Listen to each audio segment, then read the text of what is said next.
प्रतीत रूप में जीवात्मा के भ्रम को, इस भ्रम को जो छोड़कर कि मैं बाहर हूँ या कि भीतर, स्वयं को कूटस्थ बोध रूप और अद्वैत विचार, यही मैं तुम्हें बार बार बोलता हूँ, ये श्लोक ही बार बार बोलता हूँ कि खुद को कूटस्थ बोध रूप और अद्वैत रूप विचार। अद्वैत रूप विचारने का मतलब है कि मेरी कोई बॉर्डर नहीं, मेरी कोई सीमा नहीं।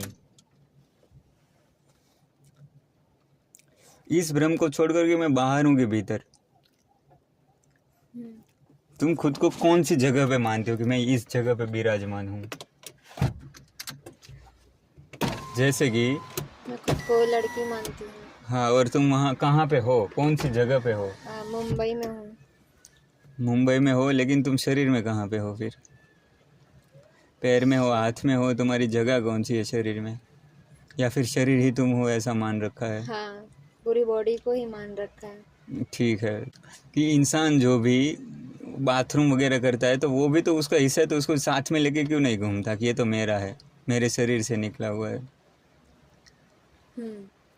तुम अगर बॉडी हो तो बॉडी के अंदर तो यही सब चीज़ है, तो फिर पसीने को क्यों नहीं संभालते, फिर बालों को क्यों काट के फेंक देते? वो सब तुम्हारे शरीर है, तुम्हारा अपना है वो सब। तुम शरीर में कौन सी जगह पे हो? अगर तुम पूरा शरीर हो तो शरीर से कुछ टुकड़े अलग होते हैं, तो तुम्हें दुख क्यों नहीं होता कि मेरा शरीर कम हो रहा है, निकल रहा है सब शरीर से? तो शरीर में कहाँ से कुछ आ रहा है और कहीं से कुछ निकल रहा है, तो तुम हो कहाँ से? अब थोड़ी देर के बाद टेबल पे जो एप्पल पड़ा हुआ है वो तुम खाने वाली हो, तो तुम एप्पल बन जाओगी क्या? नहीं। तो एप्पल जब बाहर था तब तुम खुद को एप्पल क्यों नहीं समझ सकती? समय का तो भेद है, थोड़ी देर के बाद तुम्हारा शरीर बन जाएगा वो एप्पल, और थोड़ी देर के पहले वो टेबल के वहाँ पे पड़ा है, तो अभी भी तो तुम्हारा शरीर ही है। जैसे कि 2 किलोमीटर दूर पानी बह रहा है, वो भी गंगा है, और यहाँ पे तुम खड़े हो वो भी गंगा है। तो तुम्हारे 3 फुट दूर एप्पल पड़ा हुआ है जो तुम्हारे शरीर के अंदर जाने वाला है, तो वो भी तो तुम हो शरीर, वही तो फिर वो भी गंगा है जो 2 किलोमीटर दूर बह रही है, क्योंकि बहते बहते वो यहीं आने वाली है। और वो एप्पल भी है जो तुम खाने वाला, तुम्हारे शरीर में जाने वाला है, तो वो भी तो तुम हो एप्पल। तुम समझ रहे हो? और फिर वो एप्पल निकल भी जाएगा। हाँ। तो चीज़ ये कि गंगा आएगी, गंगा सामने है और गंगा निकल गई, नदी। तो दुनिया जो है, सृष्टि जो है, वो एक नदी की तरह, तुम इसके ओत प्रोत हो। 2030 में तुम्हारा शरीर जिस चीज़ से बनने वाला है वो चीज़ मौजूद है। तुम्हारा अभी जो शरीर है वो तो निकल जाएगा पसीने के द्वारा, बाल उग रहे उसके द्वारा निकल जाएगा, वॉशरूम के द्वारा निकल जाएगा, नाखून के द्वारा निकल जाएगा, और नया शरीर धारण कर लोगे तुम। वैज्ञानिक बोलते हैं कि 7 साल में पूरा शरीर चेंज हो जाता है, हड्डी भी चेंज हो जाती है, दूसरी हड्डी आ जाती है उसकी जगह पे। हम खाते उसका शरीर बनता जाता है, और जो वेस्ट पार्ट है वो निकलता जाता है। तो तुम यहाँ पे हो कौन सी जगह पे? तो अष्टावक्र कहते हैं कि खुद को अद्वैत विचार, कि मैं सृष्टि हूँ, सृष्टि मुझ में है। जैसे कि एप्पल में मिठास रहती है,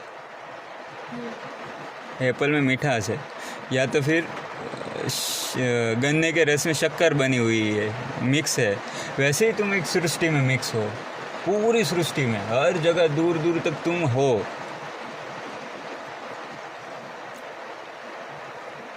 जैसे समुद्र में खारापन मिक्स है, वैसे तुम एक सृष्टि में मिक्स हो। पानी और खारापन अलग नहीं हो सकता ना, हो तो सकता है, लेकिन तुम इस सृष्टि से अलग नहीं हो सकते। तुम और सृष्टि एक है। जिस तरीके से पानी में खारापन मिक्स है, ऐसे ही तुम ये पूरी सृष्टि में मिक्स हो, एक रूप हो।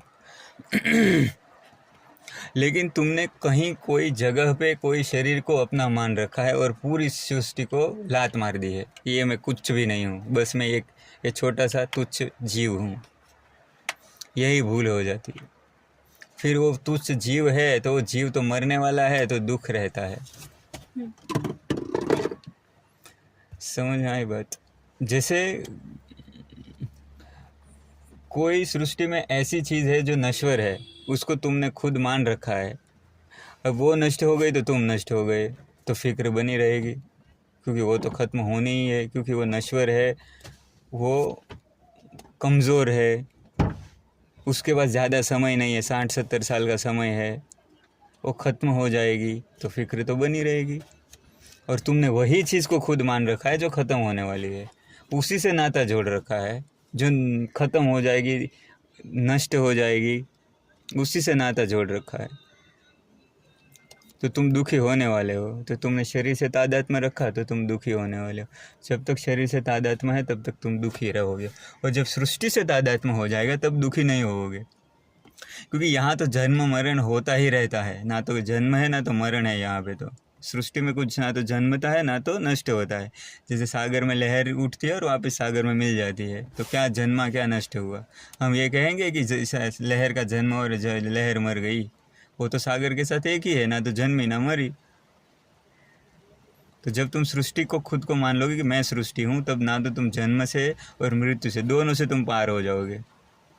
तो ये मानने की बात नहीं कि माँ भाई मैं मान लेता हूँ, मैं ही सृष्टि हूँ, मैं ही सृष्टि हूँ ऐसे बोल बोल के नहीं होगा, ये तुम्हें देखना होगा कि मैं सृष्टि हूँ, क्योंकि मेरी सारी ज़रूरत सृष्टि से पूरी होती है। मेरा शरीर जो है वो सृष्टि की वजह से टिका हुआ है। मैं सांस भी सृष्टि से लेती हूँ, मैं एनर्जी भी सृष्टि से लेती हूँ, मैं हर चीज़ सृष्टि से लेती हूँ। मेरा शरीर 101% पूरा का पूरा सृष्टि पे निर्भर है। ना सृष्टि हो तो ना तुम हो। अगर 50 डिग्री से ज़्यादा टेम्परेचर बढ़ जाए तो तुम नहीं रहोगी।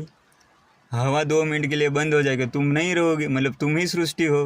हवा है तो तुम हो, पानी है तो तुम हो, सूरज है तो तुम हो, मतलब तुम और सूरज एक हो, पानी और तुम एक हो। पानी है तो तुम हो, हवा हो तो तुम हो।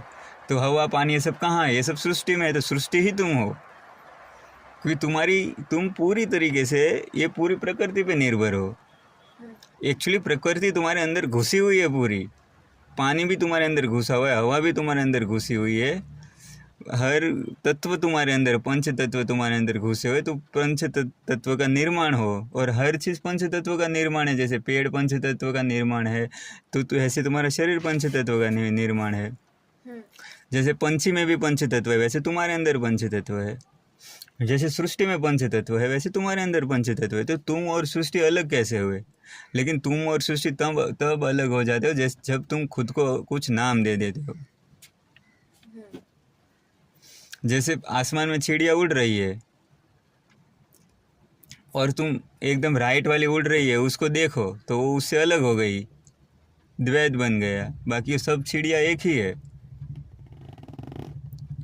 वैसे ही तुमने खुद को अलग देखती हो कि मैं और सृष्टि दोनों अलग है, लेकिन तुम ही सृष्टि हो। पंच तत्व की हर चीज़ बनी हो और तुम भी पंच तत्व से बने हो।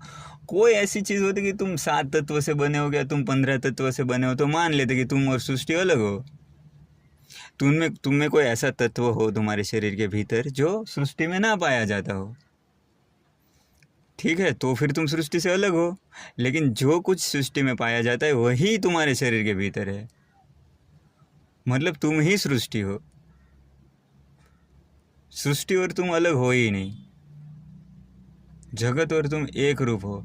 जैसे पानी आता है, बारिश होती है, तो क्या तुम्हारे लिए नहीं होती? हर जीव के लिए होती है। तो तुम अलग कैसे हुए सृष्टि से? और सृष्टि में सब जीव जो है उसी से सृष्टि बनती है।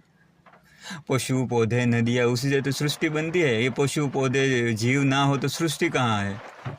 और इसके लिए ही सब सूरज उगता है, मतलब तुम्हारे लिए भी उगता है, उसके लिए भी उगता है। तुम कुछ खास नहीं हो, तुम अलग नहीं हो। तुम खुद को खास समझोगे तो तुम अलग हुए ना, कि ये भाई कुछ खास है मतलब ये अलग है।